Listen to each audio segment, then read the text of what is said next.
দেশ বিদেশের বাছাই করা খবর নিয়ে সর্বদাই সত্য সন্ধানী এই নিউজ ভারত। আবহাওয়া দপ্তরের পূর্বাভাস, আজ দক্ষিণবঙ্গের তুলনায় উত্তরবঙ্গে বেশি বৃষ্টি হবে, তবে শনিবার থেকে দক্ষিণবঙ্গে বৃষ্টির পরিমাণ আরও বাড়বে। নিম্নচাপ এই মুহূর্তে উত্তর বাংলাদেশে অবস্থান করছে, ধীরগতিতে পশ্চিম দিকে এগোচ্ছে। আগামী 12 ঘন্টায় এটি বাংলা পেরোবে। উত্তর বঙ্গোপসাগরে কাল নতুন করে ঘূর্ণাবর্ত তৈরি হয়েছে। দ্বিতীয় ঘূর্ণাবর্ত রয়েছে ঝাড়খণ্ড এবং উত্তরপ্রদেশে।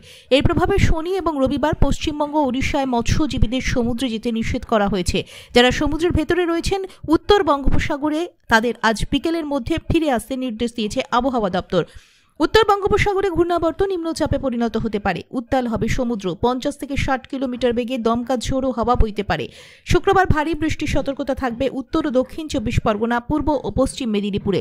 বজ্রবিদ্যুৎ সহ বিক্ষিপ্তভাবে হালকা বৃষ্টি বেশ কিছু জেলায়। শনিবার থেকে বৃষ্টি বাড়বে, এমনই পূর্বাভাস দিয়েছে আলিপুর আবহাওয়া দপ্তর। আজ কলকাতার আকাশ প্রধানত মেঘলা। আজ কলকাতা ও তার পার্শ্ববর্তী অঞ্চলে দিনের সর্বোচ্চ তাপমাত্রা 30 ডিগ্রি সেলসিয়াস, অনুভূত তাপমাত্রা 37 ডিগ্রি সেলসিয়াস, সর্বনিম্ন 27 ডিগ্রি সেলসিয়াস।